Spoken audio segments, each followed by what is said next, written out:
My grandfather fought God.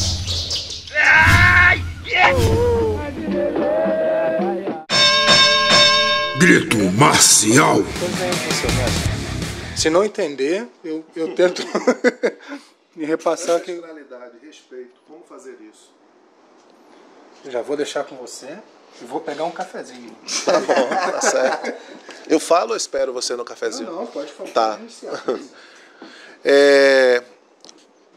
Bom, parece uma questão simples, mas não é tão simples, né? Falar sobre ancestralidade e respeito, porque o século XXI ele tem apresentado para a gente uma cultura do minuto, né? As pessoas querem resolver as coisas de forma muito rápida, de forma breve, e alguns princípios estruturantes da educação eles estão cedendo espaço para um processo mais impessoal, né? As redes sociais elas estão aí prestando um serviço interessante, exemplo do grito marcial, mas elas também estão distanciando as pessoas, né? Não é culpa da rede social, é culpa da pessoa que se permite utilizar a rede social dessa maneira. Então, é muito complicado a gente pensar nesse processo com o olhar ocidental, o processo tecnológico, esse processo ancestral, que é algo que remete a algo mais antigo, a princípios, né? E eu estou pensando em ancestralidade como essa referência, essa âncora que nos prende a procedimentos do passado, né? De quem nos antecedeu. E já há algum tempo, por conta da capoeira, eu tenho frequentado muito o Japão.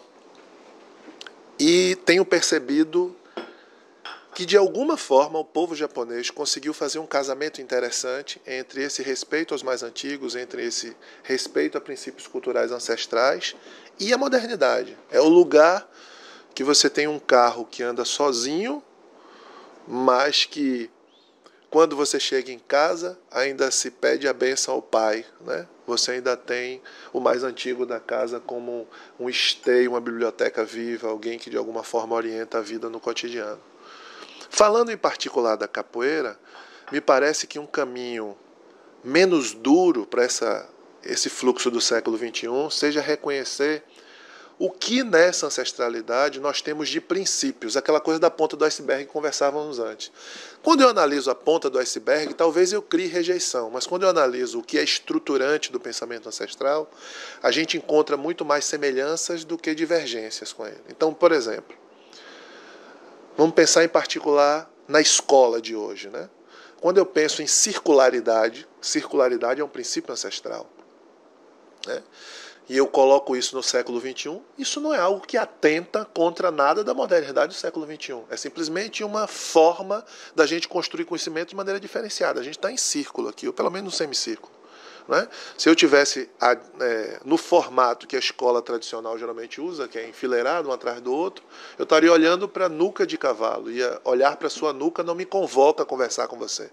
Mas quando eu estou nessa posição, eu olho para os seus olhos. Então, de alguma forma, isso estimula o diálogo. Então, veja, como um princípio ancestral, lá do templo do Ronca, é extremamente funcional no século XXI. Né? Vamos pegar um outro princípio estruturante. A gente vive hoje numa sociedade de consumo, hoje não, mas há muito tempo, mas numa sociedade de consumo e um consumo meio fora da lógica, né? Um consumo onde você virou coisa, onde o ser humano vira coisa, né?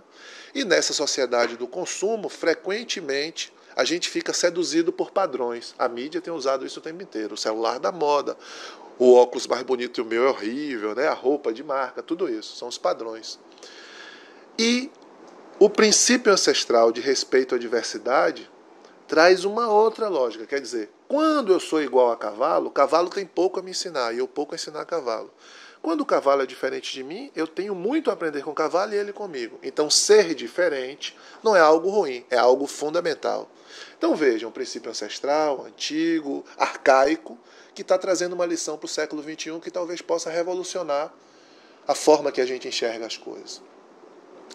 Vou falar de mais um princípio, né, ancestral, que eu acho que é importante, que a gente tem na capoeira. Hoje, a gente vive numa estrutura onde somos adestrados, desde que nascemos, a ser o melhor. Só vence o melhor. Só tem espaço para o campeão, né? Por que essa lógica do pensamento? A gente vive numa economia de mercado, onde o capitalismo impera e de tempos em tempos ele se reinventa, mas isso é estruturante. A competição entre as pessoas. E aí vem a capoeira com o princípio ancestral e diz assim: a competição, tudo bem, não tenho problema nenhum com competição, mas eu quero te apresentar um outro formato de competição. Aquela competição onde eu vou competir para ser o mais funcional para a minha comunidade. Entende? Então, quando eu jogo com o cavalo, eu não deixo de competir com o cavalo, mas se eu aniquilo o cavalo, eu sou o perdedor. É difícil explicar isso para quem não está no mundo da capoeira, mas a gente entende perfeitamente. Então, quando eu jogo com você, se, por exemplo, eu te der um armlock e você desistir do jogo, disser, não quero mais não, você me deu um armlock, o perdedor sou eu na capoeira. Por mais que o outro que assistiu diga, não, você venceu, anulou. Então, a capoeira ela nos obriga a desenvolver uma experiência de competição onde eu preciso me fazer vencedor sem anular a possibilidade do outro tentar o tempo inteiro ganhar. E não é aquela lógica de com o outro como se fosse algo romantizado, tipo que eu nunca estou disputando. Não, eu estou disputando com você, mas eu estou disputando de uma maneira em que você terá sempre chance de me fazer perguntas que eu não tenho respostas. Eu não vou falar muito, mas a gente poderia ficar aqui citando uma série de exemplos que são estruturas do pensamento vinculadas à ancestralidade de matriz africana, que são extremamente funcionais hoje, que poderiam trazer uma nova perspectiva de leitura da realidade do que a gente vive hoje. Inclusive apontando soluções para conflitos que a gente tem hoje no mundo, que são... Acho que quem tem filho, né, passa por isso, esse processo de educação, e o que é o cotidiano de educar um filho que precisa de alguma forma conservar princípios estruturantes da educação e sobreviver nesse planeta aqui da forma que ele está. Enfim, eu sou um defensor da ancestralidade pelos princípios e não necessariamente pela ponta do iceberg, porque isso tem nos distanciado mais do que nos aproximado. Porque, em última análise, parece que somos mais diferentes do que temos pontos em comuns. Quando você nos apresentou aqui, parecia que não temos nada em comum. Quando você analisa pelos princípios ancestrais, nós somos muito mais parecidos do que diferentes. Porque a gente defende um princípio de leitura da realidade muito próximo. Se você pega a ponta do iceberg, aí a gente vai ser diferente, né? E ainda que sejamos diferentes, isso é muito bom, porque eu tenho a aprender com ele comigo, eu com o mestre com a gente. Não sei, falei demais, mas eu tenho pensado sobre isso hoje. Você escolhe para quem vai passar. O mestre Pop, então, é o mais antigo, é ele que vai. Opa! Então, pessoal, como você estava falando, mestre, a gente está em um tempo em que esse tempo ele é cada vez menor. Há uma velocidade, né? As pessoas têm pressa para ir a algum lugar e às vezes nem sabem para onde. E eu penso que a capoeira, essa pressa de se construir processos dentro dessa realidade capitalista, vai nos distanciando de algumas realidades históricas, né? Então, essa ponte do presente com o passado, o presente, saber do presente com o saber do passado, parece-me que fica cada vez mais distante. Há pessoas no presente fazendo capoeira que não tem conexão com a história, que não tem relação nenhuma com os ancestrais, com os mestres, com os saberes ancestrais, né? Então faz uma capoeira extremamente, às vezes, artificial, né? Sem esse vínculo da memória, daqueles que nos legaram o saber, né? Então, principalmente nesse momento assim, de tanta conturbação da capoeira, as pessoas às vezes estão construindo processos culturais, ideológicos na capoeira, mas sem um vínculo com a sua história real, né? E às vezes os mestres no presente, eles são meras figuras, eles não têm, às vezes, um significado real no sentido de contribuir para mudanças de mentalidade. Por exemplo, quando diz assim, você é meu mentor, você é meu exemplo, em que sentido eu sou exemplo para esse que está dizendo que eu sou exemplo? Se ele tem uma maneira de agir, de pensar completamente oposta a que eu faço, né? Então, eu penso que essa relação do presente com o passado, há um clamor, né, de buscar cada vez mais esse vínculo com o passado, com a ancestralidade, mas eu vejo isso um pouco de modismo, entendeu?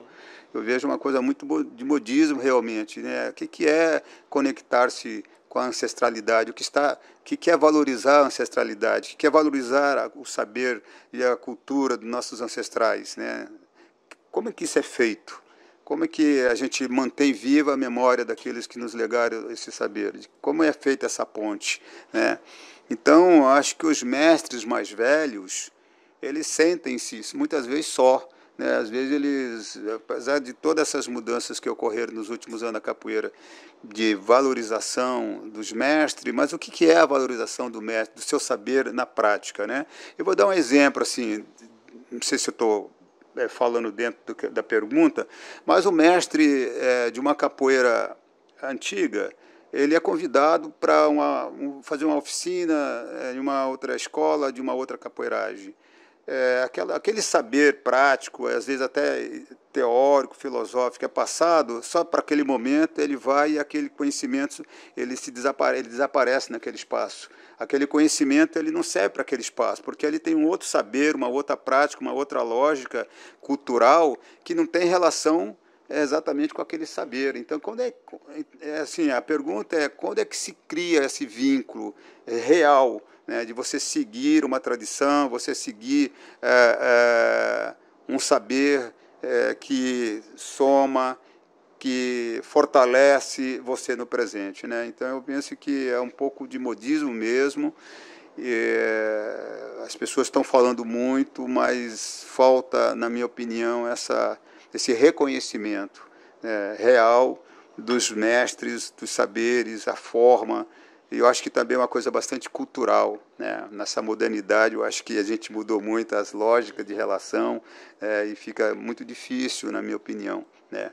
Mas a gente falar sobre isso, né? Para a gente tentar resgatar não só a memória, como fazeres, como práticas, né? Maneira de se construir relações, porque a questão dos mais velhos, né? Quando fala-se para os mais jovens, em uma sociedade ancestral, numa sociedade onde os mais velhos têm verdadeiramente valor, os mais jovens param para ouvir, né? E hoje em dia há uma banalização, uma promiscuidade, eu até diria, né?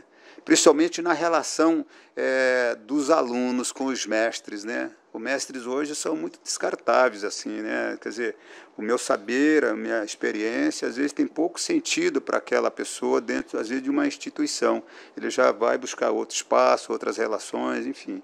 Eu não sei se isso tem a ver com essa memória viva de você valorizar as pessoas que vieram antes da gente, né?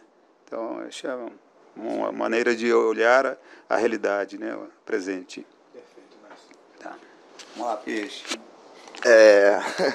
Já chego indo, né? Primeiro, ancestralidade, né? Bom, vamos direto na capoeira. Vai estudar a história do Brasil. Você quer saber da ancestralidade? Vai estudar a história do Brasil. A gente está falando da capoeira, vai saber dos escravos, a origem dos escravos, disso, a espiritualidade, o que tudo acontece. Então, o que o senhor falou, eu concordo plenamente. Hoje em dia não estão valorizando mais o mestre. Hoje em dia é um troca-troca do caramba. Cadê o mestre? Cadê o educador? A mesma coisa acontece na Austrália, não valorizaram os aborígenes. E isso em vários lugares do mundo, nos valoriza próprio. Então, essa velocidade não vai abaixar. Vai ficar 4G, 5G, 7G, vai ficar... Não vai abaixar, é a realidade. Estou sendo sincero, eu vivo nesse mundo. Eu não sou um mestre moderno, tenho 50 anos de idade, sabe? Mas é a verdade. Então, você tem que correr atrás.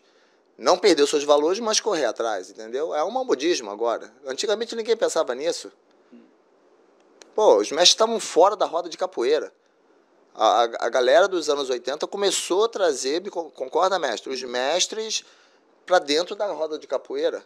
Aí voltaram os mestres trazendo, o mestre burguês fez lá aquele grande evento, aí os mestres começaram a fazer também, várias histórias que a gente não pode ficar aqui, que o tempo é curto, que não é um debate. Mas você tem que analisar, entendeu? Então as perguntas são conscientes, umas perguntas de conscientização, mas você tem que ser honesto, você tem que ser, você tem que ser sincero, né? A velocidade não vai aumentar, vai acelerar mais, mas depende da liderança atual independente se é dentro da sua escola, se é um grupo, o que for, como você apresentar e valorizar esses projetos. É aquilo que eu falei de novo, no momento pela qual existe um triângulo, né? Um administrativo, um mestre e uma coisa, mas pode haver vários triângulos, porque é importante. Não é que não deixa de ser importante, é muito importante. É de uma extrema importância você valorizar. Por exemplo, vou dar um grande exemplo. Um dos motivos que eu vim no Brasil foi para ver minha bisavó. Porque eu queria que minhas filhas vissem a minha bisavó. Eu queria, quando minhas filhas estivessem com 30 anos, 20 anos, teria uma foto da minha bisavó viva. Eu queria ver minhas filhas brincando com as minhas tias-avós. Então, então, mas depende da liderança. Você está entendendo o que eu quero te dizer? Sim. Ah, você não sou nada, mas eu me conscientizei disso, porque eu senti falta disso. Então, em determinados grupos, tem mestres que têm essa consciência. Tem mestres que viveram, tem vários mestres que você conhece que trabalham com isso, né? Que vive e promove isso, entendeu? Para os alunos dele vai. E existe, e esse modismo é um modismo, mas é um modismo legal, porque conscientizou a galera de que tem que saber, tem que valorizar, tem que perguntar. Então, essa é a minha resposta, né? Perante ao tópico, mas de uma forma bem sincera e bem clara, né?